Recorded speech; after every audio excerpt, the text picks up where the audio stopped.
الحمد لله الذي أنزل على عبده الكتاب ولم يجعل له عوجا أشهد أن لا إله إلا الله وحده لا شريك له له الملك وله الحمد يحيي ويميت وهو على كل شيء قدير وأشهد أن سيدنا محمد عبده ورسوله اللهم صل وسلم على سيدنا محمد وعلى آله وأصحابه أجمعين أما بعد فيا أيها المسلمون أوصيكم ونفسي بتقوى الله فقد فاز المتقون.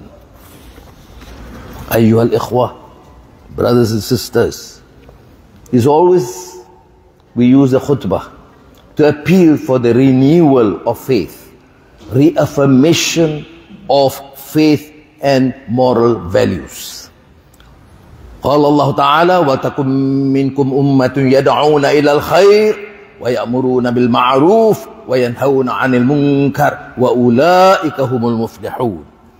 This stems from our faith, our yaqeen,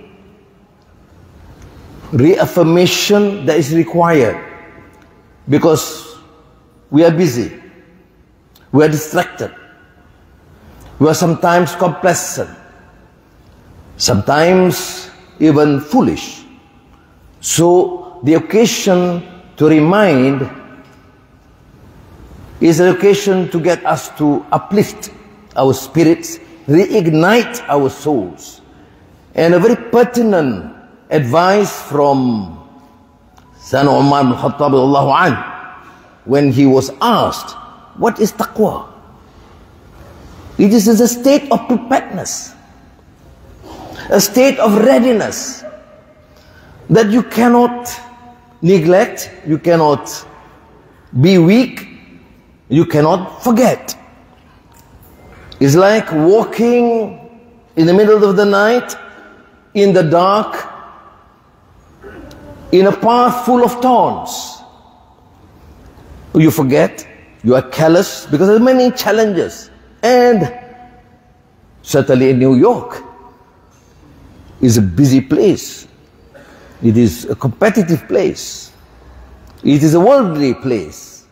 But there's not a problem or an issue, you are reminded, as is the call of the Quran, that you can succeed if you are continuously in the position of preparedness. And I commend, of course, the Islamic Center of New York, because a mosque is central. That's why I have to reiterate my admiration to the committee here to use the mosque as a center for education, for knowledge, for da'wah, other than, of course, man amana billah wal yawmil akhir wa aqama as-salah wa ata az-zakah wa lam yakhsha illa Allah. Because that's the criteria of a successful mosque already embedded in the Quran. Let us therefore summarize what is the spirit of Madinah, that we call Madinah, Madani, nation or society, is to promote understanding, to focus on knowledge, to temper the cause of the people, not to talk about sustainability and economic growth and allow for groups being ignored and marginalized and poor, not to talk about change that benefit only the top elite, the ruling clique and their families. There is a difference in Islam, that governance means protecting every single citizen in your society. Governance means to protect those, the poorest amongst you, the minority amongst you, the marginalized, that essentially make the Madinah society under Prophet Muhammad sallallahu alaihi wasallam, and what we try and strive in the Madani society, the ingredients, the positive ingredients of Islam. So let us therefore remember this simple message here, because we will be asked the following week, inshallah, we still survive and keep well and come back to the mosque for Jum'at prayers. And if I were the Imam, I will then ask, from last week, did we improve a little in our understanding? Did we improve a little extra in our prayers?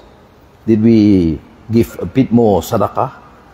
Did we learn a bit more on technology or on digital technology? Because a Muslim, a dynamic Muslims actually will have to strive par excellence to improve from our performance this week. That is the difference. Not only to judge others, but to judge ourselves. May Allah give us the strength and the commitment. قال الله تعالى إن الله وملائكته يصلون على النبي يا أيها الذين آمنوا صلوا عليه وسلموا تسليما اللهم صل على سيدنا محمد صلى الله عليه وسلم وعلى آل سيدنا محمد وعلى أنبيائك ورسلك وملائكة المقربين اللهم اغفر للمؤمنين والمؤمنات والمسلمين والمسلمات الأحياء منهم والأموات اللهم أعز الإسلام والمسلمين وأذل الشرك والمشركين ربنا آتنا في الدنيا حسنة وفي الآخرة حسنة وقنا عذاب النار عباد الله إن الله يأمرنا بالعدل والإحسان وإيتاء ذي القربى وينهى عن الفحشاء والمنكر والبغي ويعظكم لعلكم تذكرون واذكروا الله العظيم يذكركم واشكروه على نعمه يزدكم ولذكر الله أكبر الله